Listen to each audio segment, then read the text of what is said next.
정말 너무도 아쉽게도 올해 노벨 평화상은 트럼프 대통령에게 가지 않았습니다. 자신이야말로 올해 노벨 평화상 수상 적격자임을 그렇게나 노골적으로 넘칠 만큼 눈치를 주었음에도 불구하고 결국 수상이 불발되어 마음이 많이 상했을 것 같은데, 이런 트럼프에게 최근 또 다른 매우 무거운 소식이 전해졌습니다. 바로 중국입니다. 일단 이번 사건에서 가장 중요한 건 먼저 선빵을 친 것이 미국이 아니라 중국이라는 점입니다. 중국은 최근 자국의 최강 전력 자원인 히토류의 수출을 강력하게 통제하겠다고 전 세계 국가들을 향해 발표를 했는데, 사실 이건 그 겉 모양새는 전 세계를 대상으로 한 겁박 같지만 실제로는 미국을 향한, 미국만을 위한 거의 맞춤 겁박으로 거의 처음으로 시진핑이 먼저 트럼프에게 싸움을 걸어온 경우입니다. 그래서 트럼프는 이 소식을 갑자기 전해받고 깜짝 놀라서는 그 공격에 대한 대응으로 기존 30% 관세에다 분노의 100% 관세를 추가로 얹어 총 130%의 관세를 매기겠다고 트럼프식 전매 특허인 관세 협박으로 응수를 한 것인데, 여기서 아주 흥미로운 부분이 바로 이런 트럼프의 공격에 대한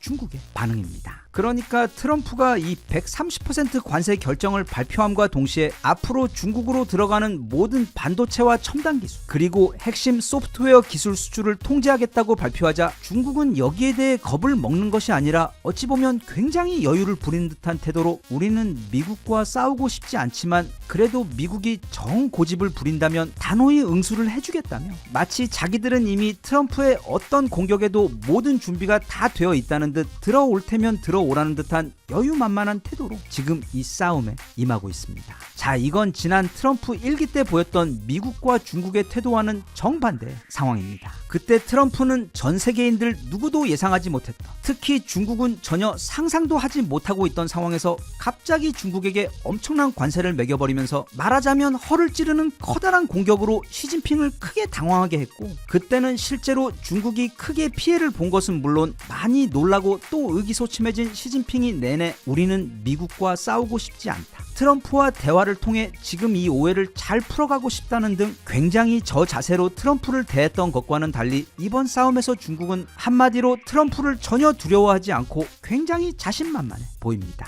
그런데 거기에는 이유가 있습니다. 사실 최근 트럼프가 중국에 대해 수출 금지를 한다는 그 반도체 및 첨단 기술 또는 주요 소프트웨어 관련 수출 규제는 전혀 새로운 게 아닙니다. 지난 1기 때부터 꾸준하게 해왔던 똑같은 공격들이고, 그 외 실제로 미국은 중국에 대해 약 3,000가지가 넘는 품목들에 대해 수출 규제를 해왔습니다. 그런데 트럼프는 올해 1월 두 번째 임기를 시작하며 지금까지 약 10개월 동안 지난번처럼 미국의 모든 역량을 집중해서 중국 한 놈만 패는 전략을 쓴 것이 아닌, 중국을 포함 유럽과 나토국들, 그리고 한국과 같은 가장 가까운 동맹국들에 대해서도 무차별적으로 관세 공격을 퍼부었습니다. 그 말은 그만큼 중국에 대한 공격과 집중도는 굉장히 약해졌고, 또 미국의 집중력도 너무도 많은 대상과 너무도 넓은 전장으로 넓게 퍼져버려 큰 힘을 내지 못했습니다. 그런데 트럼프는 이렇게 미국 밖으로 수십 개의 싸움을 동시에 시작하며 싸우면서, 또 그 와중에 미국 국내에서는 상대편인 민주당과 그 민주당을 지지하는 지역들은 물론이고 이민자들과 유색인종들에 대한 싸움까지 시작한 데다, 이렇게 혼란스러운 상황에서 이스라엘 전쟁에도 일방적으로 이스라엘 편을 들어주며 개입하는 모습까지 보여, 한마디로 그동안 미국은, 그리고 전 세계는 정말 정신없는 상황이 최근 약 10개월 동안 연이어 벌어져 왔습니다. 그런데 앞서도 말했듯 이렇게 너무 많은 상대들을 향해 동시에 싸움을 걸어버렸고, 또 그 싸움의 명분이라든지 아니면 공격의 완성도에 있어 그 전략적 치밀함이 꽤나 허술하고 부족한 부분들이 많이 보여, 사실 돌아보면 트럼프가 시작한 그 수많은 기싸움들 가운데 지금 뭐 하나 제대로 결론이 났거나 해결된 것이 거의 없는 상황입니다. 그러니까 취임한 직후 24시간 안에 끝내겠다는 우크라이나 전쟁도 여전히 진행 중이고, 중동 전쟁 또한 지금 어찌어찌 매듭은 지어지는 것 같지만 그 방법에 있어서는 전 세계 많은 사람들이 동의하지 못하는 부분이 많고, 또 유럽이나 아시아 동맹 국가들과의 관세 싸움도 아직 깔끔하게 매듭은 짓지 못한 채 대신 엄청난 원성을 듣고 있고, 미국 국내에서는 지금 이민자들에 대한 강압적인 체포로 벌어진 커다란 혼란에 더해 시카고와 포틀랜드에는 군이 투입되는 등 곧 거의 무슨 내전이라도 일어날 것 같은 정말 전무후무한 대혼란 상황이 벌어지고 있는 사이, 심지어 미국 정부는 지금 예산을 합의하지 못해 사실상 개접 휴업 상태인 정부 셧다운 상태에 있습니다. 게다가 트럼프는 최근 중국에게 130% 관세를 매기겠다고 SNS에다가 돌발적으로 글을 올리는 바람에, 즉 다시 중국과 관세 전쟁을 시작하겠다고 하자마자 미국 주식시장에서 하룻밤 만에 애플이나 테슬라 같은 기술주들을 중심으로 무려 2,900조 원이 증발해 버렸습니다. 참고로 트럼프가 지난 10개월 동안 전 세계 모든 국가들과 싸우며 얻어낸 그 엄청난 관세 정책의 총 수입이 277조 원입니다. 즉 정리하자면 지금은 미국도 4년 전 또는 그 이전의 미국이 아니고, 트럼프 역시 한 곳에 모든 힘과 정신을 집중해도 모자를 판에 여기저기 온갖 상황에 힘과 정신이 분산되어 있고 그 어느 것 하나 제대로 매듭이 지어지지 않아 너무도 골치 아프고 힘든 상황인데, 반면 그런 트럼프와는 달리 중국은 지난번 1기 때 트럼프에게 제대로 한번 크게 당한 다음 지금까지 아주 치밀하게 준비를 해온 상태로 트럼프 정부의 아킬레스건을 정확하게 노리는 그 비장의 무기인 히토류 카드를 이번에 써버린 것입니다. 이건 정말 트럼프에게는 굉장히 좋지 않은 매우 어려운 상황입니다. 이번 히토류 수출 규제는 언뜻 보면 그냥 전략 수출품 중 한 가지를 통제한다고 하는 것 아니냐고 생각할 수도 있는데, 잘 생각해보면 지금 트럼프가 중국을 가장 압박하고 있는 게 바로 반도체이고 첨단 기술 산업 관련 부품들인데, 이 히토류가 없으면 아예 그 반도체를 만들 수가 없게 됩니다. 그리고 첨단 전투기도 또 미사일도 만들 수가 없으며 그냥 지금 미국의 주축 산업인 첨단 산업 전체가 멈춰버리게 됩니다. 즉 트럼프가 이제부터 너희에게 빵을 팔지 않겠다고 겁박을 하니까 중국에서는 그럼 우린 너희에게 밀가루를 팔지 않겠다고 응수를 한 것과 마찬가지 상황입니다. 그렇기 때문에 그 정도로 미국에게 치명적인 공격을 지난 4년 넘게 치밀하게 준비해온 다음 이번에 아주 자신만만하게 기습적으로 발표를 해버린 것입니다. 그러자 트럼프는 처음에는 깜짝 놀라며 그럼 우리도 관세를 130% 때려버리겠다고 질러버리고, 또 에이펙 정상회담에서도 중국과는 볼 일이 없을 것이라고 세게 나왔다가 다시 하루가 지나고 나니까 갑자기 위대한 중국의 지도자 시진핑이 잠깐 실수를 한 것이며 아마 앞으로 다 잘 될 것이라고 수습을 하는가 싶더니, 이어서 우리는 해치려는 것이 아닌 중국을 도우려는 것일 뿐이라며 나는 중국을 돕고 싶다라는 말을 하기도 하고, 또 중국도 미국처럼 불황에 빠지는 걸 원하지 않지 않냐며 한 발, 두 발, 세 발 뒤로 물러서는 듯한 제스처를 보내더니, 무엇보다 이번 에이펙에서는 시진핑과는 볼 일이 없을 것이라고 바로 며칠 전에 말했던 것과는 다르게 아마 이번 에이펙에서 어떤 일이 있어도 반드시 시진핑과 만남을 가질 것을 암시하는 여러 가지 언행을 보이고 있습니다. 다시 말해 바로 어제를 기점으로 그 캐캐묵은 미국과 중국의 관세 전쟁이 이제 제2라운드의 공을 울리며 다시 시작된 것인데, 어찌된 게 지난 1라운드 때와는 그 공수도 또 상황도 완전히 바뀌어 버린 것입니다. 아무튼 여러 면에서 볼 때 지금 트럼프나 미국의 상황은 그렇게 좋지 않습니다. 지금 진행하고 있는 다른 여러 가지 싸움과 문제들에 더해 중국과의 커다란 힘겨루기 전면전을 또 감당할 수가 없는 상황이라 앞으로 트럼프가 시진핑에게 또 어떤 제스처를 보내서 어떻게 해서든 이 싸움을 피하려고 할지, 그리고 무엇보다 조만간 시작될 경주 에이펙 정상회담에서 아마 매우 높은 확률로 두 사람의 정상회담이 성사될 것 같은데, 거기서 그 둘이 어떤 모습을 보이고 결국 둘 중 누가 승자로 회담장을 떠나게 될지도 지금 굉장히 큰 관심사로 떠오른 상태입니다. 한편 트럼프의 상황이 그렇다고 해도 시진핑 역시 딱히 상황이 그렇게 좋은 것도 아닙니다. 최근 중국의 상황은 얼마 전까지 언론들을 통해 자주 보도가 된 것처럼 소위 말해 부동산 거품이 완전히 꺼져버리면서 전국에 무려 최대 8천만 채의 빈집들이 쌓여가고 있는 상황에다 또 짓다가 멈춘 건물들의 수 역시 수천만 채이고, 도심에서도 약 30%에 가까운 공실률을 보이며 심각한 후유증을 겪고 있는 상황에서, 무엇보다 올해 8월 기준 중국의 청년 실업률은 무려 18.9%를 찍으며 사실상 지금 시민혁명이 언제 일어나도 하나도 이상할 게 없는 아주 아슬아슬한 상황에 놓여 있는 데다, 몇 달 전 전 세계적으로 크게 보도가 되었던 시진핑의 실각 및 축출설 역시 아직까지도 유효한 상태이기 때문에 시진핑 역시 이번에 무언가 대단한 성과를 이뤄내지 못하면 앞으로의 임기가 매우 위험한 상황에 처해 있기 때문에, 비록 이번에 아주 오랫동안 치밀하게 준비해서 호기롭게 선빵 방을 날리며 트럼프의 길을 죽여놓기는 했지만 시진핑이나 중국 역시 지난번처럼 미국과의 전면전은 사실 감당할 수가 없는 상황에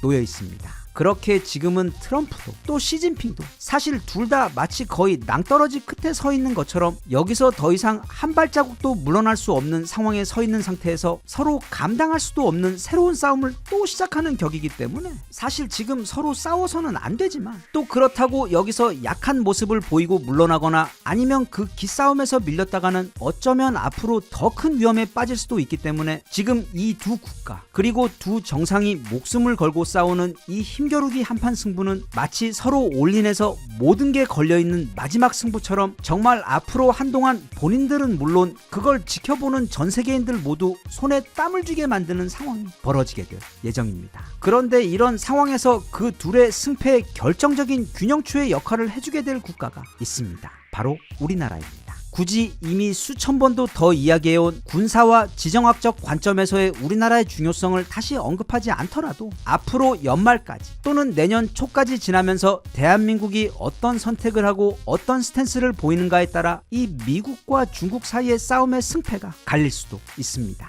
시진핑은 아마도 지금쯤 대만 침공 옵션을 다시 만지작거리고 있을 확률이 높습니다. 일단 자신이 처한 그 곤란한 상황을 단번에 벗어나기 위해서는 어떤 커다란 이벤트가 필요한데 시진핑은 대만 침공을 그 마지막 돌파구로 활용할 확률이 매우 높은 상황에서 이제는 바이든 때와는 다르게 대만을 지켜주고 있던 미국의 군사 보호막도 거의 다 없어진 상황을 넘어 아예 최근 트럼프는 대만에 대해 무려 32%의 관세를 매겨버리며 지금 대만 사람들로부터 엄청난 원성을 듣고 있습니다. 트럼프는 이 관세를 낮춰줄 수도 있다고 말하며 대신 그 조건으로 TSMC 및 관련 기업들의 반도체 생산을 대만이 아닌 미국에서 생산하는 것으로 유도를 하고 있는데 그렇게 되면 지금까지 대만을 지켜주던 것은 미사일이 아닌 일명 실리콘 방패라고 불리던 대만 내 존재하는 TSMC 및 반도체 설비들의 존재인데 만약 트럼프의 말대로 하게 되면 그 방패가 사라져버려 그때는 정말 중국이 대만을 침공한다고 해도 아무도 대만을 도와주지 않을 것이기 때문에 지금 이러지도 저러지도 못하고 있는 대만은 트럼프에 대해 크게 항의하며 불만을 표하고 있는 상황에 있습니다. 즉 트럼프는 우리에게 우리 외환 보유고의 80%를 선불로 내놓고 다시 IMF 시절로 돌아가라고 압박하며 크게 원성을 샀는데 대만에게는 관세를 줄여줄 테니까 대신 너희 나라의 유일한 보호막인 실리콘 방패를 포기하라고 압박하고 있는 상황으로 이런 상황에서 만약 중국이 대만을 침공하게 된다면 미국이 제대로 대만을 보호해줄 리가 없어 보이는 것에 더해 안 그래도 지금 안팎으로 너무 정신이 없어 대만 상황을 따로 챙길 수가 없는 미국의 상황에서 또 바이든 때와는 다르게 이제는 한국 또한 중국의 그런 군사적 행동에 앞장서서 저지하는 무모한 선택은 하지 않을 것이기 때문에 최근 들어 중국의 대만 침공 가능성 이야기가 다시 수면 위로 올라오고 있는 상황입니다. 그래서 만약 실제로 중국의 대만 침공 사건이 실제로 벌어지게 되면 그 침공의 성패는 물론 미국의 선택이 결정적이겠지만 그때 우리가 어떤 선택을 하느냐 역시 결정적인 균형추가 될 것입니다. 거기다가 또 지금 미국과 중국 사이 사실 가장 중요한 싸움의 핵심은 관세가 아니라 바로 반도체입니다. 중국은 이제 조금만 더 개발을 이어가면 미국 없이도 독자적으로 반도체 강국이 될 수 있고 또 미국은 그런 중국의 마지막 단계를 저지하기 위해 지금 기술 및 소프트웨어 수출 금지 등 최후의 수단을 사용하고 있는 것인데 그런 상황에서 지금 중국에게 필요한 모든 반도체 기술을 가지고 있는 게 바로 우리나라입니다. 그것도 그냥 반도체 기술만 가지고 있는 게 아니라 우리나라는 2025년 기준 세계 메모리 반도체의 약 60%를 독점 생산하고 있고 또 최근 들어서는 인공지능 개발용 HBM 고대역폭 메모리 시장의 약 70%를 장악하고 있습니다. 다시 말하면 중국은 미국이 아무리 수출 금지를 해도 한국하고만 손을 잡으면 미국 따위는 필요가 없어지는 상황이고 또 미국의 입장에서도 아무리 관세로 중국을 때려도 한국을 놓치면 중국의 성장을 저지할 방법이 없게 됩니다. 다시 말하면 미국도 중국도 지금 자신들이 가진 그 퍼즐의 마지막 조각이 바로 한국인데 그게 상대에게 가는 순간 이 커다란 게임의 승패가 바로 결정이 나버리게 되는 상황입니다. 물론 그렇다고 우리가 중국의 반도체 성장을 돕기 위해 미국과 잡았던 손을 놓고 중국과 손을 잡는 일은 앞으로 최소 5천년 동안은 절대 없겠지만 어찌되었던 지금 이렇게 다시 심각해지는 미국과 중국 사이 힘겨루기 싸움에서 그게 군사든 외교든 아니면 첨단 기술 관련 최후의 균형추이든 간에 지금 모든 열쇠를 다 손에 쥐고 있는 것이 바로 우리나라이기 때문에 우리도 그런 중요한 사실들을 제대로 인지하고 지금 남은 미국과의 관세 협상에서도 그리고 앞으로 있을 중국과의 외교 문제에 있어서도 당당하게 부당한 요구는 거절하고 마땅한 우리 몫은 놓치지 말고 야무지게 요구하면서 지금 다시 시작된 이 두 마리 고래들의 싸움 속에서 어찌 보면 그 고래들보다 지금 훨씬 더 큰 힘을 쥐고 있는 거대한 새우가 되어 이 글로벌적 대위기의 상황을 커다란 기회로 지혜롭게 잘 활용했으면 좋겠습니다.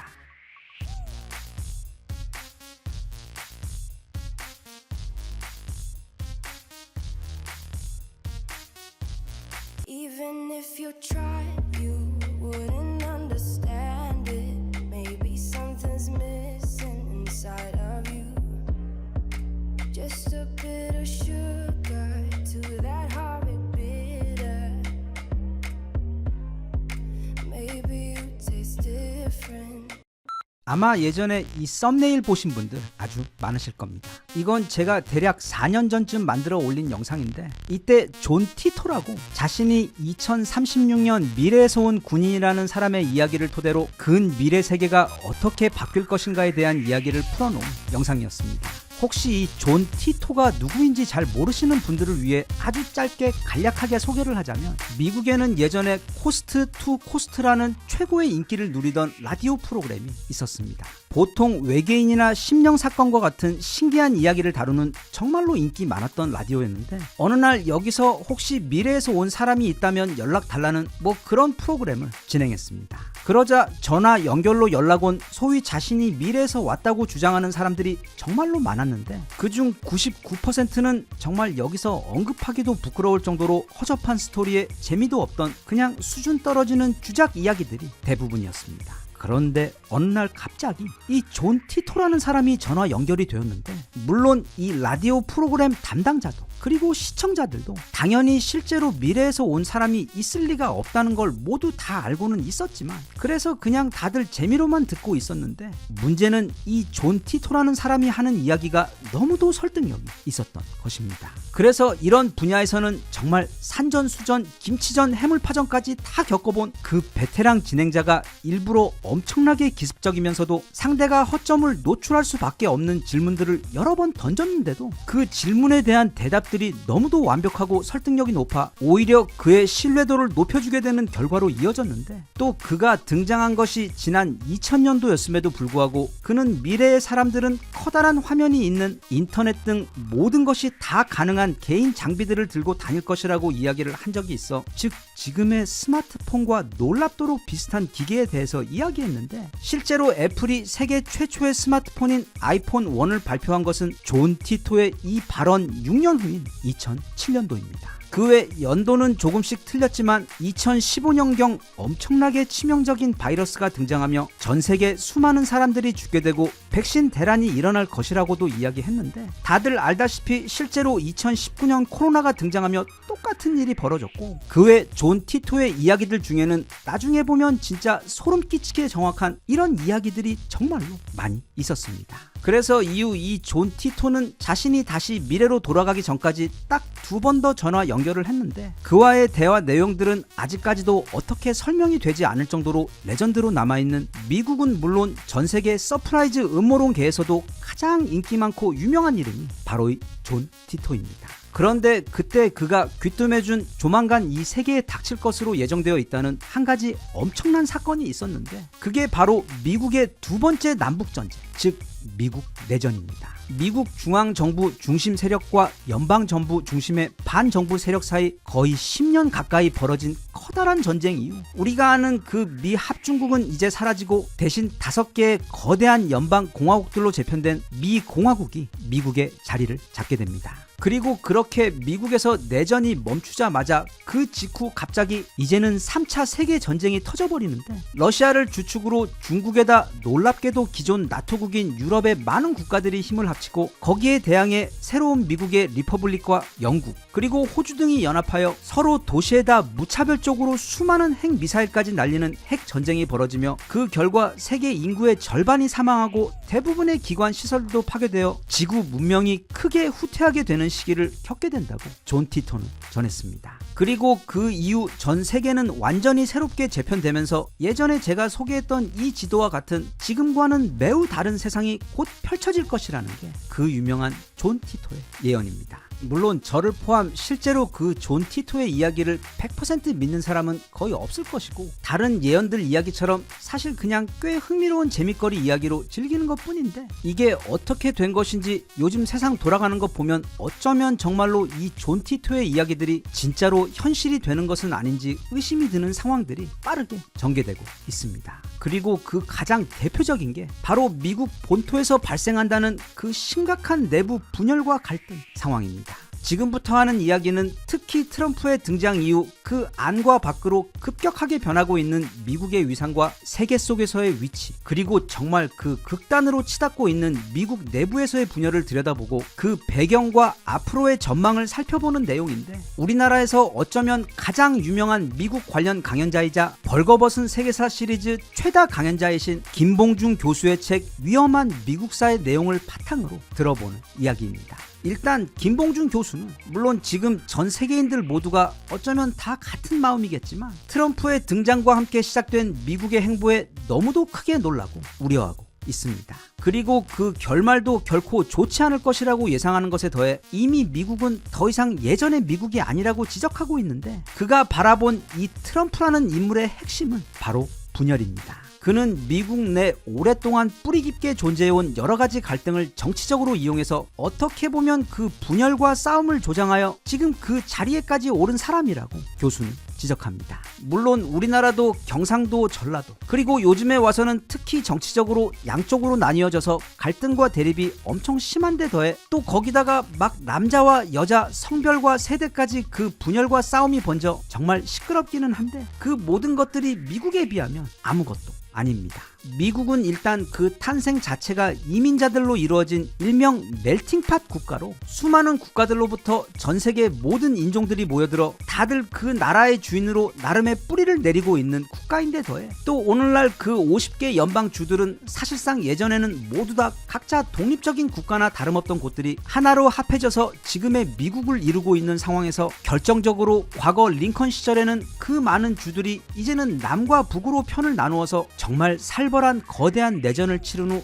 결국 북부가 승리하며 간신히 봉합이 되어 이후 하나의 국가로 유지되며 잘 지내오고는 있지만, 여전히 미국은 남과 북 그리고 각자의 주들이 가지고 있는 정체성이 지금도 매우 뚜렷하고 강한 국가입니다. 거기에 더해 유럽에 뿌리를 두고 있는 초기 미국 백인 이민자들은 이후 남미나 아시아에서 온 이민자들을 바라보며 자신들이야말로 이 미국의 진짜 주인이라는 미묘한 선민의식도 강하게 깔려 있어 앞서 말한 그 모든 갈등과 대립의 바탕 위에 백인과 이민자 사이의 인종과 민족적인 갈등까지 더해져 사실 정말 이 미국이라는 나라가 지금까지 이렇게 완벽하게 구동하며 운영되어 온 것이 신기할 정도로 나라 전체의 갈등과 분열의 요소들을 엄청나게 많이 품고 있는 나라입니다. 그런데 트럼프는 이렇게 미국 내 존재하는 그 수많은 갈등의 요인들 가운데 백인 보수주의자들을 중심으로 국내 다른 이민자들과 또 밖으로는 중국 외 다른 나라들을 적으로 돌리며 일종의 혐오와 적개심을 극대화시켜 그 갈등을 동력으로 지금 그 자리에 오른 것이라는 게 교수의 설명입니다. 그런 트럼프 때문에 지금 미국은 과거 팍스 아메리카나라고 불렸던 그 평화의 시절의 종말을 경험하고 있습니다. 미국은 원래 고립주의 국가였습니다. 그도 그럴 것이 미국은 전 세계에서 가장 비옥한 땅을, 그것도 중국이나 러시아에 맞먹을 정도로 어마어마하게 가지고 있는 데다 또 미국 내에서 나는 천연자원 또한 너무도 풍부한 것을 넘어 가장 중요하게 그 거대한 태평양 때문에 사실상 거의 섬이나 다름없어 외국의 침공이 사실상 거의 불가능한 천연 요새의 국가였기 때문에 그냥 자기들끼리 잘 먹고 잘 살기로 하고 대신 국제 싸움이나 정치 또는 심지어 세계 전쟁에도 참여하지 않고 오직 경제적으로만 교류하며 행복하게 살기로 했던 나라였습니다. 그래서 실제로 미국은 20세기 후반부터 21세기 초반까지 엄청난 성장을 거듭하며 심지어 원조 초강대국 영국을 넘보는 세계에서 가장 부유하고 강력한 국가로 성장했는데, 그런 와중에서도 세계 1차 대전 때도 끝까지 개입하기를 꺼려했고, 또 2차 대전 때도 끝까지 버티다가 결국 가장 마지막에 참전하며 최고의 승전국이 되었을 정도로 미국은 원래 남의 일에 관여하지 않고 싶어 했던 그런 자발적 고립국가였습니다. 하지만 2차 대전의 핵심 승전국이 되며 전쟁으로 쑥대밭이 되어버린 유럽과는 달리 하와이 진주만 빼고는 본토의 그 어떤 생산시설도 피해를 받지 않았던 미국은 2차 대전 이후 그냥 넘사벽의 온리원 세계 최강대국으로 그 위상이 높아져 버립니다. 즉 군사력 면에서도 2차 대전 당시 그 전쟁 중 소비된 모든 무기의 약 40%를 미국 혼자서 생산해 제공했고, 경제적으로도 1950년대부터 1980년대까지 미국은 전 세계 GDP의 무려 48%를 혼자 차지했던 그냥 넘사벽 국가였습니다. 상황이 이렇게 되자 미국은 고립주의를 버리고 이제 새로운 로마, 다시 말해 전 세계 모든 국가들 위에 군림하는 리더 국가가 되어 달러를 통해 세계 경제의 흐름도 관리하고 또 막강한 군사력으로 세계 경찰 역할도 함께 하면서 그렇게 과거 고립주의와는 반대의 큰 형님 제국이 되어 자국의 성장과 안녕은 물론 세계 평화에도 크게 이바지했습니다.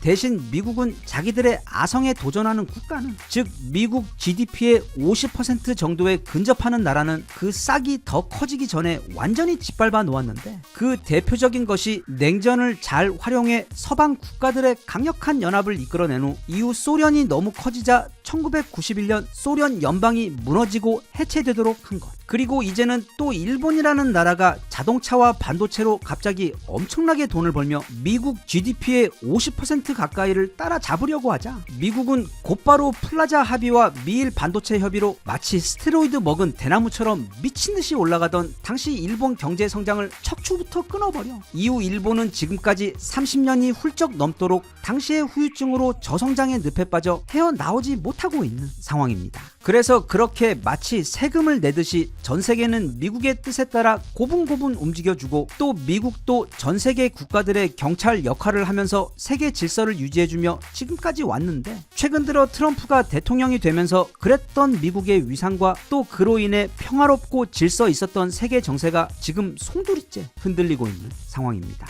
트럼프는 안으로는 미국을 분열되게 만들어 미국인들끼리 서로 싸우도록 만들고 있고, 또 밖으로도 마치 관세를 그날의 기분이나 자신의 선호에 따라 무슨 수산시장에서 생선 가격 매기듯 시가로 매기며 기존의 미국 외교 원칙들을 모두 깨는 황당한 모습을 보여 캐나다나 멕시코 같은 이웃 국가들은 물론 동맹들까지도 사실상 모두 적으로 돌리면서 또다시 과거의 고립주의로 회귀하고 있는데, 이전의 고립주의 시절과 다른 점이 있다면 그때 미국은 내부로는 분열 없이 매우 평화롭고 안정적이었다는 점입니다. 하지만 지금 트럼프의 미국은 그 안과 밖 모두에서 커다란 혼란을 일으키고 겪으며 너무도 불안한 상태에 있어 앞으로 미국이, 또 그래서 전 세계가 어떻게 될지 마치 어둡고 무거운 안개 속에 있는 듯 위태로운 시대가 지금 열리고 있습니다. 그렇기 때문에 지금은 그 어느 때보다도 트럼프의 미국이 어째서 저런 행보를 보이고 있는지에 대해, 또 그래서 앞으로 미국은 어떤 길을 가게 되고 그 여파로 인해 우리나라를 포함 세계 정세와 글로벌 질서는 어떻게 재편될 것인가를 면밀히 분석해서 발빠르게 대처하고 준비를 해야 하는데, 여기 소개하고 있는 김봉준 교수의 위험한 미국사의 경우 지금 트럼프 상황을 중심으로 미국의 건국부터 현재까지 지난 역사와 주요 사건들에 대해 마치 책으로 너무도 재미있고 이해하기 쉬운 TV 프로그램을 보는 듯 친절하고 명확하게 안내를 해주고 있기 때문에 최근 세계 정세에 관심이 많으신 분들은 꼭 한번 읽어보시고 뉴스를 보시면 지금 세계에 돌아가는 상황들이 훨씬 더 입체적으로 잘 이해가 될 것 같습니다. 영상 앞에 소개한 존 티토가 말했던 그 인류의 미래, 즉 미국이 극심하게 분열된 후 결국 제2의 남북 전쟁으로까지 치달은 다음 이후 우리가 지금까지 알던 미국은 사라지고, 또 이어서 세계 3차 대전까지 일어나 전 세계 인구의 절반이 희생될 것이라는 그 너무도 무서운 이야기는 물론 허구일 가능성이 매우 크기는 하지만, 어찌된 게 요즘 세상 돌아가는 거 보면 곧 실제로 그 시나리오대로 커다란 사건들이 벌어질 것만 같아 그게 마냥 흥미거리 이야기로만은 느껴지지 않는 요즘입니다. 김봉준 교수는 책 말미에 이런 이야기를 남겼습니다. 지금과 같은 이런 혼란스러운 시기에 우리 대한민국에게 가장 중요한 것은 다름 아닌 우리가 가진 그 엄청난 가치를 스스로 잘 알고 있는 것이라고. 지금 한창 싸우고 있는 미국과 중국 모두에게도 우리나라는 가장 가까이 두어야만 하는 최고의 국가이고, 또 유럽을 포함 중동 등 세계 어떤 나라에서도 우리가 가진 넘사벽의 기술력과 또 우리의 문화를 너무도 원하고 우리와 함께하고 싶어합니다. 지금 전 세계를 돌아봐도 우리처럼 모든 걸 두루 갖추고 있고 또 세계 모든 나라들이 다 좋아하고 필요로 하는 나라는 없습니다. 그래서 김봉준 교수의 그 지혜로운 조언처럼 우리 모두가 일단은 우리 자신이 가진 그 능력과 가치를 제대로 인지하여 그걸 무기로 지금 너무도 혼란스러운 이 세상과 현명하게 잘 싸워서 언젠가 이 모든 혼란의 폭풍과 안개가 거치고 나면 그 새로운 세상에서 최후의 승자로 우뚝 설 수 있었으면 좋겠습니다.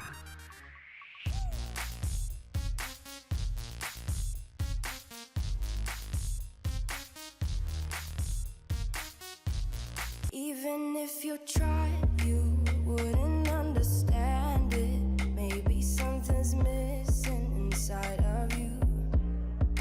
Just a bit of sugar to that horrid bitter. Maybe you taste different.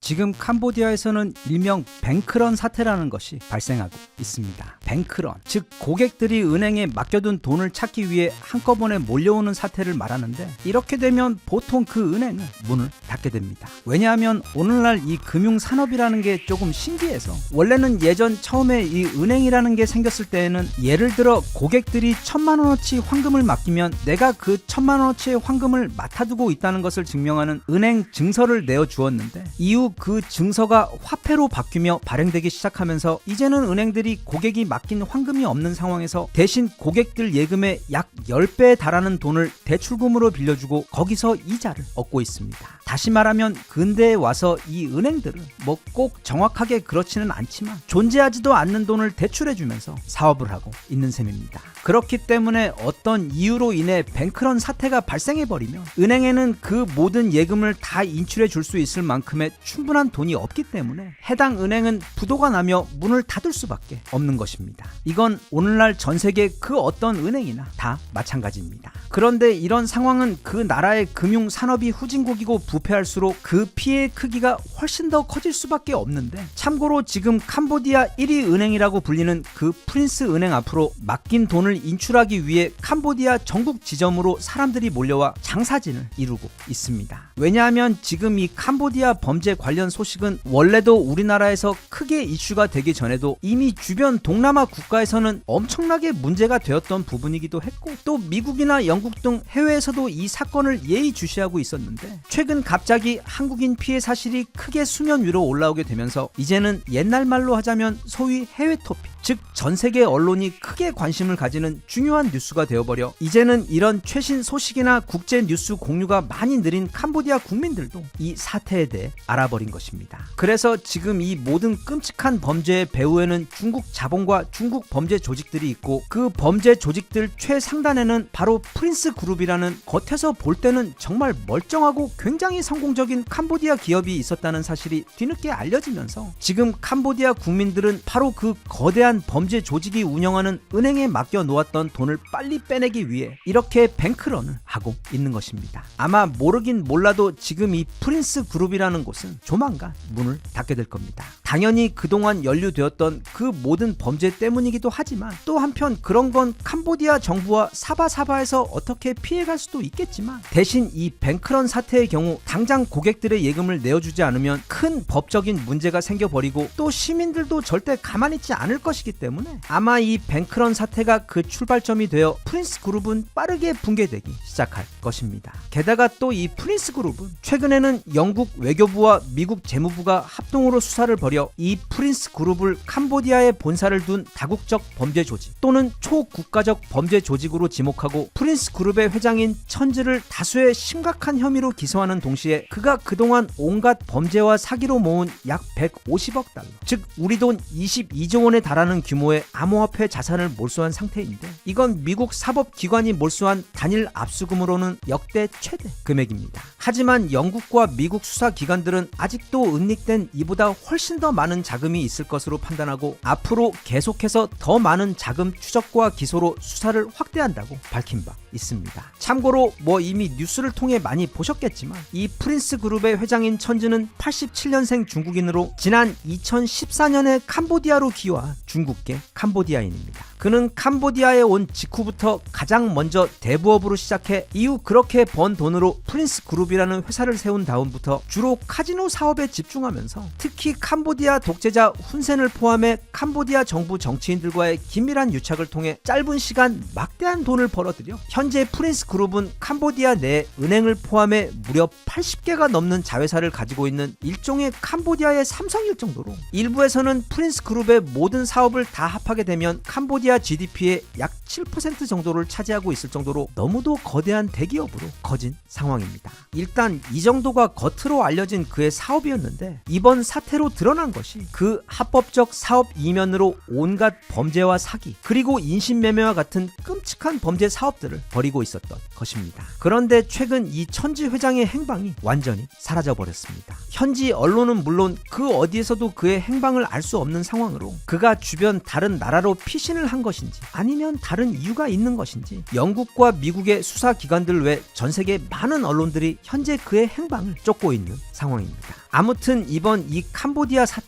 그리고 이 프린스 그룹의 전모가 드러나며 최근 시작된 뱅크런 사태는 단지 프린스 그룹에게만 치명적인 피해를 주게 될 것이 아닌 안 그래도 힘든 캄보디아의 경제 전체에 커다란 타격을 주게 될 예정입니다. 가장 먼저 앞서 설명한 영국과 미국의 제재가 결정적인 역할을 하게 되는데 양국의 수사 당국은 프린스 그룹과 천지 회장을 기소하는 동시에 캄보디아에 대한 금융 제재도 함께 조치했습니다. 현재 캄보디아는 자국 화폐보다 달러와의 의존도가 약 85%에 달할 정도로 달러가 중요한데 이제부터는 그 달러 결제망 접근에 제한이 생기면서 캄보디아 금융기관들의 외화 조달이 크게 어려워져 그게 캄보디아 경제에 심각한 영향을 주게 될 예정입니다. 둘째, 최근 이 사태로 인해 이미 지난 코로나 때부터 시작해서 캄보디아 내 부동산 시장 및 건설 시장이 완전히 멈춰버린 상황이었던 것을 최근까지 어찌어찌 억지로 끌고 오고 있었는데 이번 사태로 이제 모든 중국 건설 및 사업들이 진짜 완전히 중단되어 버리고 또 그 수많은 범죄 조직들과 조직원들이 지금 빠르게 캄보디아를 빠져나가는 바람에 캄보디아 내에서 어찌되었던 그 중국인들에게 의존하며 생업을 이어오던 수십만 개의 자영업자들과 수많은 노동자들이 갑자기 장사와 일거리가 끊기며 앞서 본 금융 수준 외에도 일반 서민들의 생업 수준에서도 심각한 타격이 이미 진행되고 있는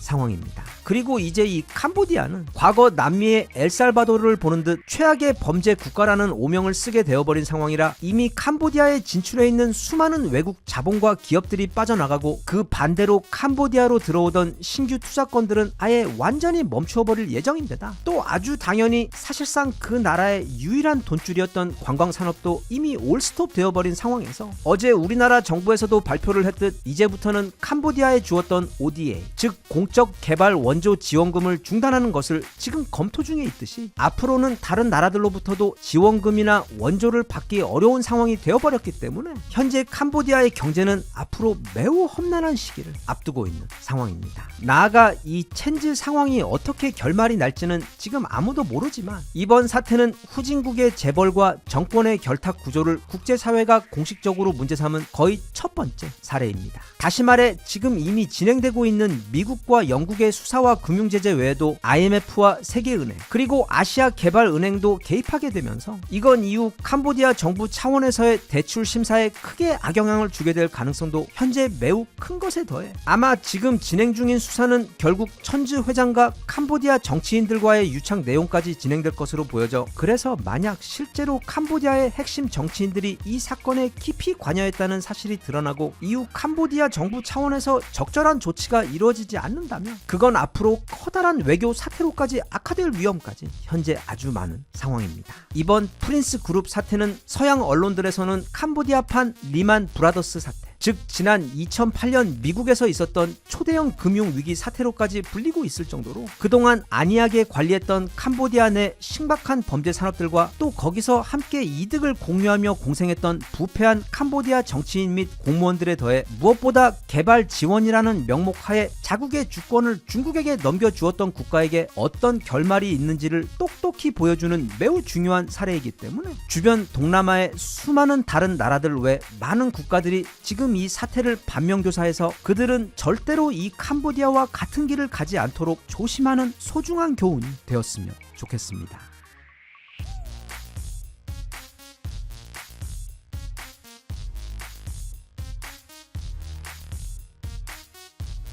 Even if you tried, you wouldn't understand it. Maybe something's missing inside of you. Just a bit of sugar to that horrid bitter. Maybe you taste different. 곧 있으면 경주에서 에이펙 정상회담이 열립니다. 이 자리에서 아주 많은 대화들이 오가고 또 그래서 수많은 중요한 결정들이 내려질 것이며 또 전 세계가 깜짝 놀랄만한 일들 또한 적잖게 있을 예정입니다. 물론 최근 트럼프와 우리나라는 그 관세 문제 때문에 굉장히 시끄러운 상황이긴 한데 그래서 만약 트럼프가 이번에 한국과의 관세 협의를 성공적으로 마무리를 하지 못하게 되면 또는 어떤 형태로든 에이펙에서 좋은 그림을 만들어내지 못하면 지금 안 그래도 유럽, 일본, 한국 전 세계 어디 할 것 없이 심지어 자국 내에서도 엄청나게 욕을 먹고 있는 트럼프는 심각한 위기에 빠지게 되고 그것도 백악관 안방에서 하는 것도 아닌 전 세계인들이 모두 보는 에이펙 회담에서 진행되는 사실 굉장히 큰 정치 이벤트이기 때문에 트럼프는 반드시 이번에 좋은 그림을 만들어내야 합니다. 다시 말하면 트럼프에게는 지금 자신이 그동안 만든 그 수많은 문제들의 구덩이에서 빠져나오기 위한 어떤 커다란 돌파구가 반드시 필요한 상황인데 이번 에이펙 정상회담이 그에게는 둘도 없는 기회인 것입니다. 그런데 다들 알다시피 우리나라 외환 보유고의 사실상 80% 가까이나 되는 돈을 어찌 보면 제대로 된 명분도 없이 그냥 달라고 하는 상황이다 보니까 게다가 지금 미국에게 이 한국이라는 나라는 안보부터 반도체 그리고 조선업 등 거의 모든 면에서 현재 전 세계 그 어떤 나라보다도 가장 필요하고 중요한 나라임에도 불구하고 최근까지 트럼프는 한국과의 관계가 매우 순탄치 않은 상황인데 그래서 트럼프는 이번에 한국에게 예를 들면 한국의 핵 원료 재처리 제재를 풀어주어 한국이 앞으로 자체 핵무장을 할 수 있는 길을 슬며시 열어주는 것과 같은 사실은 마치 소설 같은 정말 말도 안 되는 수준의 혜택을 제시해야만 이번 에이펙 협상이 그가 원하는 그림으로 풀릴 수가 있을 것 같은데 정말 놀랍게도 지금 워싱턴은 그 예상에서 한치도 벗어나지 않는 방법 즉 이번 에이펙 회담에서 한국의 핵 원료 재처리 제재를 깜짝 풀어주는 궁극의 필살기를 돌파구로 준비하고 있는 것으로 알려졌습니다. 네, 지금 이건 실제 상황입니다. 미국은 이번 회담에서 관세 협상 마무리를 하는 과정에서 한국의 사용 후 핵 원료 재처리 관련 제재, 더 정확히는 현재까지 미국과 한국이 유지해온 123 협약의 핵심 내용들을 수정하여 앞으로 한국이 우라늄 등 사용한 핵 원료들을 재처리하여 사실상 핵무기를 자체 보유할 수 있는 길을 열어줄 것으로 전망되고 있습니다. 즉 지난 1972년 체결된 123 협약에 따르면 한국은 미국의 동의 없이는 재처리 우라늄 농축 활동을 독자적으로 할 수 없다라고 명시되어 있는데 그래서 현재 미국, 프랑스, 중국 그리고 러시아 다음으로 무려 세계 5위로 많은 원자력 발전 설비를 운영하고 있는 우리나라는 당연히 그 많은 원자력 발전소에서 사용하고 남은 엄청난 양의 핵 원료들 즉 다시 재처리하기만 하면 고농축 우라늄 및 플라토늄 추출이 가능해 핵무기의 원료로 사용할 수 있는 엄청난 양의 재료가 쌓여있는 나라이기 때문에 이제 우리가 그 핵 원료들을 핵무기를 재처리할 수 있게 되면 어마어마한 양의 플루토늄 등 핵무기의 원료들을 자체적으로 생산 및 확보할 수 있게 됩니다. 참고로 앞서 나열한 세계 5위권 핵 역량 대표 국가들 1위부터 시작해서 미국, 프랑스, 중국 그리고 러시아와 우리나라 중에서 지금 핵무기를 가지고 있지 않은 나라는 우리나라가 유일합니다. 다시 말하면 핵 역량은 세계 최고 수준인데 우리만 그동안 이 123 협약에 묶여 있어 핵무기를 만들 수가 없었던 것입니다. 그런데 이번에 트럼프는 미국이 한국과 지난 수십 년간 유지해온 그 123 협약을 수정해서 앞으로 우리가 미국의 동의 없이 자체 핵 원료 재처리를 진행할 수 있도록 해줄 것이라는 게 지금 전망입니다. 만약 그렇게 되면 이번 에이펙 정상회담을 앞두고 크게 관심을 받고 있는 트럼프와 김정은의 깜짝 정상회담 역시 성사될 가능성이 매우 높아집니다. 왜냐하면 김정은이 내걸었던 유일한 조건은 미국이 더 이상 북한의 비핵화 정책을 고수하지 않고 이제는 북한을 핵 보유 국가로 인정해달라는 것이었는데 만약 트럼프가 이제 한국이 핵무장하는 길을 열어준다면 더 이상 북한에게 핵을 포기하라고 할 명분도 함께 사라져버려 그 둘은 북한 비핵화 문제는 완전히 폐기해버리고 만남을 가질 확률이 매우 높게 됩니다. 사실 한국의 이 핵원료 재처리 카드는 이미 지난 8월부터 해외 언론들에서 크게 다루었던 내용입니다. 대표적으로는 로이터 통신에서 지난 8월 28일자 기사로 미국과 한국이 사용 후 핵원료 재처리 및 우라늄 농축 관련 논의를 시작하기로 합의했다고 발표한 것을 보도했는데 그 기사에서 지목한 시작이 바로 이번 에이펙 정상회담이 될 것으로 전망되고 있는 상황이며 또 같은 시기 세계 원자력 협회 역시 한국에 있는 26개의 원자력 발전소에서 사용된 사용 후 핵 원료들이 이제 미국과의 협약 수정을 통해 고농축 핵 원료로 재처리될 수 있는 길이 열렸다는 소식을 전했고 또 파이낸셜 타임즈 역시 그동안 유지되어 온 미국과 한국 사이 핵 원료 재처리 협약은 사실상 노예 계약이라는 비판을 담은 기사를 내놓았을 정도로 오는 에이펙 회담에서 미국과 한국이 이 안건에 대해 결국 어떤 결론에 도달하게 될지는 아무도 모르지만 현재 흘러가는 상황을 보면 거의 확실하게 그 123 협약은 대폭 수정될 것으로 보이며 또 그래서 앞으로 우리나라가 자체 핵무장을 하는 데 있어 가장 큰 걸림돌이었던 핵 원료 부분이 마치 지난번 미사일 사거리가 깜짝 풀렸던 것처럼 풀리게 될 것으로 예상되고 있는 상황입니다. 정말 만약에 진짜로 이게 현실이 된다고 하면 그땐 우리나라의 군사력은 뭐 말할 것도 없고 그로 인해 동북아를 넘어 전 세계 강대국 순위가 완전히 바뀌게 될 예정입니다. 우리나라는 이미 재래식 군사력에 있어 세계 1위를 다투는 국가입니다. 다만 핵이 없다 보니까 글로벌 군사력 순위에서 5위권에 머물고 있는 것이고 또 사실 이제 북한과의 군사력 비교는 그 의미를 잃어버렸을 정도로 해군과 공군은 뭐 말할 것도 없고 양쪽의 주력인 육군에서조차 북한군은 이제 그 양이나 질 모든 면에서 둘이 싸우면 누가 이기느냐와 같은 비교를 하는 것보다는 한국군이 북한군을 완전히 괴멸시키는데 하루가 걸릴지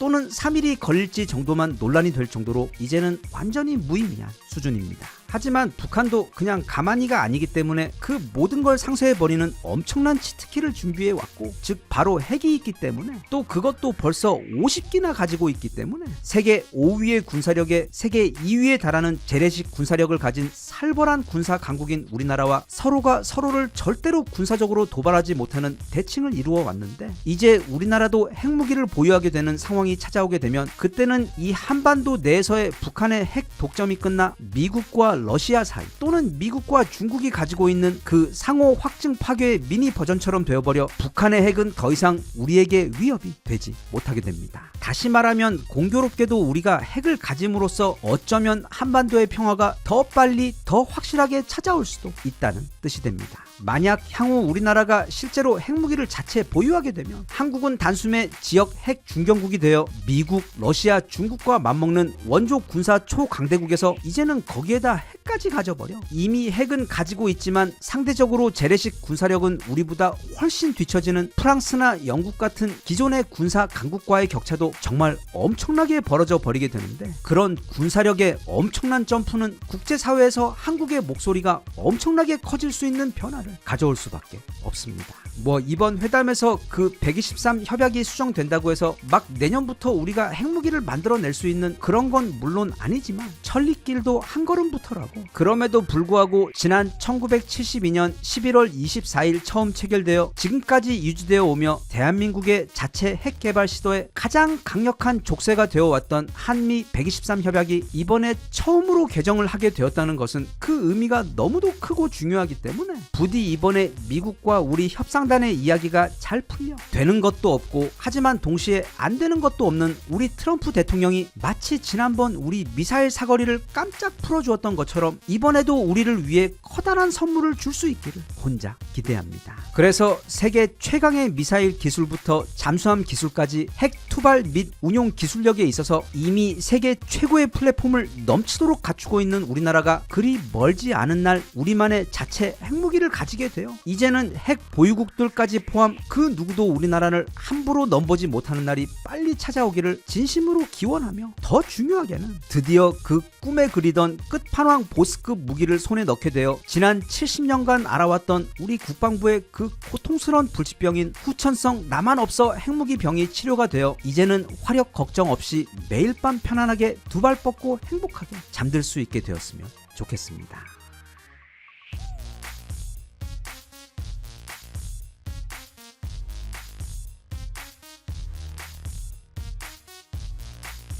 Even if you tried, you wouldn't understand it. Maybe something's missing inside of you.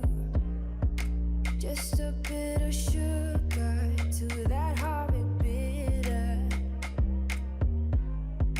Maybe you taste different. 이미 전 세계 초등학생들도 다 알고 있듯이 우리나라는 면적당 전 세계에서 가장 많은 포를 가지고 있는 나라이며 동시에 전 세계에서 가장 완성도가 높고 인기 많은, 그러니까 전 세계 자주포 수출의 약 70%를 장악하고 있는 우주 명품 K9을 생산하는 나라임과 동시에 지금 우크라이나에서는 155mm 탄 재고가 몇십만 발도 없어서 심각한 탄 부족 현상을 겪고 있는 상황에서 그렇다고 독일이나 주요 유럽 국가들에서 지금 공장을 최대치까지 돌려봐야 1년에 채 20만 발도 못 만드는 그 귀하디 귀한 155mm 포탄을 무려 360만 발이나 창고에 쟁겨두고 있는 전세계 유일한 나라. 또 거기에 더해 105mm 포탄 역시 추가로 350만 발이나 있어 사실상 혼자서 3차 대전도 치를 수 있을 만큼 매우 과한 수준의 포탄 재고를 가지고 있는 나라에 더해 그 활용 정점으로 무려 탄두가 8톤에 달하는 사실상 전술 핵으로 분류되는 전세계 최대 가분수 변태 재래식 미사일까지 갖추고 있는 굉장히 이상한 나라가 바로 우리나라입니다. 의사들의 말에 의하면 우리나라 포방부가 겪고 있는 이 엄청나게 슬픈 불치병인 후천성 만성 화력 부족 증후군의 경우 결국 마지막 단계인 핵무기를 품에 넣어야만 그 치료가 가능한 상황이라 더 많고 더 강력한 포탄을 향한 이 화력 강박증은 거의 영원히 멈추지 않을 것으로 보이는데, 그런 상황에서 최근 우리나라는 안 그래도 세계 최강인 우리 K9 자주포의 전투력을 비약적으로 늘리기 위해 무려 제트 엔진 기술을 탑재한 신형 포탄을 개발하기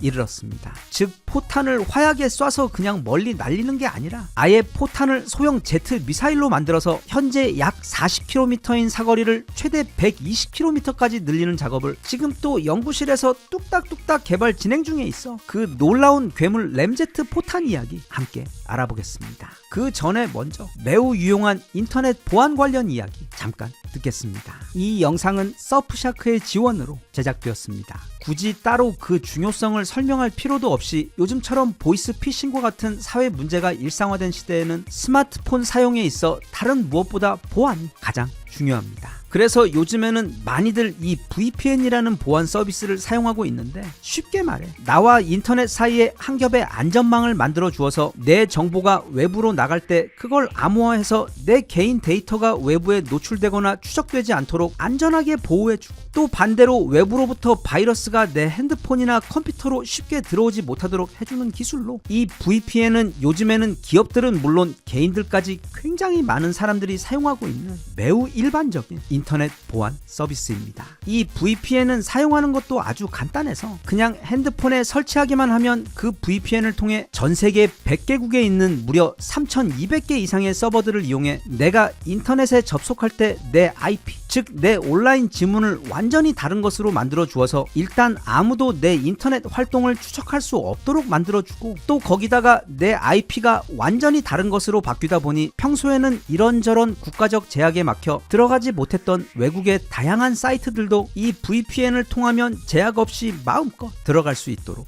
해줍니다. 이미 서프샤크 VPN에 대해서는 전에도 여러 번 소개를 해드렸기 때문에 벌써 많이들 사용하고 계실 텐데, 혹시 이 서프샤크 VPN에 대해 아직 모르고 계셨던 분들은 아래 고정 댓글에 링크로 들어가 서프샤크 VPN에 대한 더 많은 정보와 혜택들도 직접 확인하시고, 또 결제 시 surfshark.com/PHD로 들어가셔서 쿠폰 코드 PHD를 입력하시면 추가 4개월 무료 서비스 혜택을 누리실 수 있는 것에 더해 서프샤크 VPN은 구매 후 30일 이내 언제든지 무료 취소가 가능하기 때문에 부담 없이 알아보시길 바랍니다. 그러니까 지금 하나와 풍산 그리고 국방부는 말하자면 기존의 우리 155mm 포탄을 미사일로 바꾸는 작업 진행 중에 있습니다. 여기 이렇게 생긴 신형 포탄인데, 이게 K9에서 발사된 직후 공중에서 마치 제트기에 달린 그 엔진과 똑같은 원리의 강력한 제트 엔진을 가동해서 순간 최대 거의 마 3 이상의 속도를 내며 120km 밖에 있는 적을 정확하게 타격할 수 있는 것이 바로 이 신형 램제트 포탄입니다. 그러니까 포탄이 사거리가 120km가 된다는 것은 더 이상 포탄이 아닌 사실상 자주포에서 발사되는 소형 미사일로 분류되는 수준이 됩니다. 게다가 이게 휴전선에서 북쪽으로 쏘게 되면 현재 북한군이 보유한 자주포들의 최대 사거리가 대략 30km가 채 안 되기 때문에 전 세계에서 가장 많다는 3,000문이 넘는 포들, 그 중에서도 세계 최강 K9 계열의 자주포들만 해도 거의 2,000문 가까이 되는 엄청난 수량이기 때문에 이 포들을 모두 안전한 후방에 위치해 놓고 유사시 북쪽으로 일제히 발사를 하게 되면 우리 군은 전혀 피해를 받지 않고 또 공군 전력도 출격시키지 않는 상태에서 휴전선부터 평양 코 앞까지 그 사이에 있는 모든 북쪽 땅을 거의 미터 단위로 모두 자갈밭으로 만들어 버릴 수가 있게 됩니다. 즉 이건 긴 칼을 가진 상대를 활을 가진 상대가 싸우는 것과 같은 엄청난 비대칭적 우위를 주는 무서운 기술인데, 현재 우리나라에서 이 램제트 포탄 개발은 이미 개념 검증까지 끝난 상태로 조만간 완성이 되어 대략 2027년에서 2028년 사이 개발이 완료되어 그 실물이 공개가 될 예정입니다. 사실 심각한 중증 포 환자 우리나라는 이 포탄을 개조하려는 시도를 지금까지 쉬지 않고 이어오고 있는데, 예를 들면 그냥 쇳덩어리를 화약으로 때려 날려보내는 기존 관성탄에서 출발해서 이후 베이스 분리드라고 불리는 방식, 즉 탄 뒤쪽에 가스가 나오는 구조로 만들어 그 가스 추진력의 힘으로 포를 조금 더 멀리 보내기 위한 방식을 개발해 성공해 이미 보유하고 있는 상황에서 다시 여기다가 로켓 보조 추진체를 달아 그 사거리를 조금 더 늘린 것까지 드디어 개발에 성공했는데, 이제는 그냥 보조 로켓 추진체가 아닌 아예 포탄 자체를 통째로 로켓 엔진으로 만들어 버리고 거기에 날개까지 달아버리는 이 최신식 램제트 기술을 완성하는 것을 최종 목표로 잡고 지금 그 막바지 당금질을 하고 있는 상황입니다. 즉 학생들 중에서도 보면 오히려 전교 1등이 그 누구보다 항상 가장 열심히 공부를 하는데, 우리나라는 이미 전 세계 1등인데도 불구하고 여기서 더 나아가기 위해 이렇게나 쉬지 않고 열심히 노력하고 있습니다. 포탄을 아예 미사일로 만들어 버리겠다는 우리 군의 이런 괴랄한 계획이 성공해서 대략 앞으로 3-4년 안에 개발 완료되어 이 램제트 포탄들이 우리 군에 전력 배치되고 나면 그때 우리 군의 전투력은 정말 넘사벽으로 점프를 하게 됩니다. 물론 다른 나라들 역시 이 램제트 방식 포탄을 연구하고는 있지만 우리나라의 경우 이게 성공해서 배치가 되어버리면 다른 어떤 나라와도 비교가 되지 않을 정도의 압도적인 전투력의 점프를 경험하게 됩니다. 왜냐하면 모두가 다 잘 알고 있듯이 우리나라는 전 세계에서 미국과 러시아도 비빌 수 없을 정도로 최강의 자주포 전력을 보유하고 있는 나라이기 때문에 이미 현재 상태로도 전 세계에서 가장 살벌한 전력을 보유하고 있는데, 이제 우리나라의 이 램제트 포탄 기술까지 완성되어 추가되게 되면 우리가 가진 그 수많은 포들에서 이제 그냥 포탄이 아닌 무려 사거리 120km짜리 소형 미사일들을 뿜어내게 되기 때문에, 만약 그렇게 되면 우리나라 육군의 전력은 현재 세계 4위에서 세계 2위 또는 세계 1위까지 올라가게 될 정도로 사실상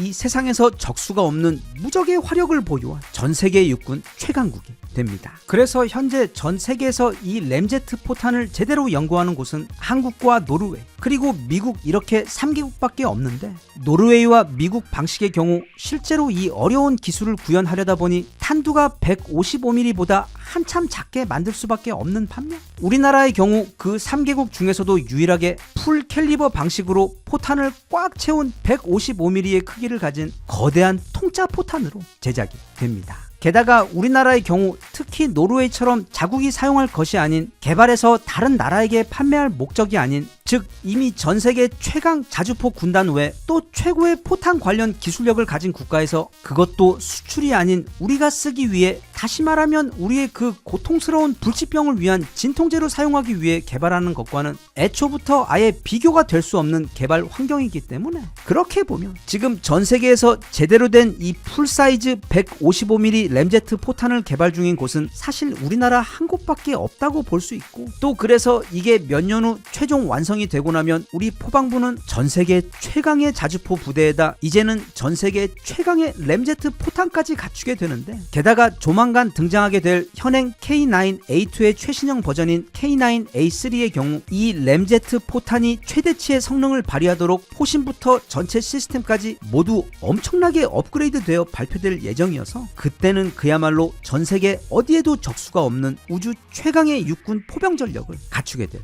예정입니다. 어서 빨리 그날이 와 우리 신형 K9 자주포에서 램제트 포탄을 쏘아 올리는 그 무시무시하고 멋진 모습을 빨리 보고 싶습니다.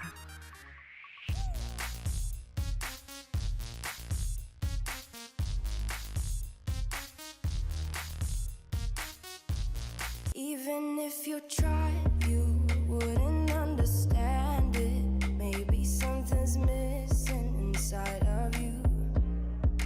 Just a bit of sugar to that heart bitter. Maybe you taste different.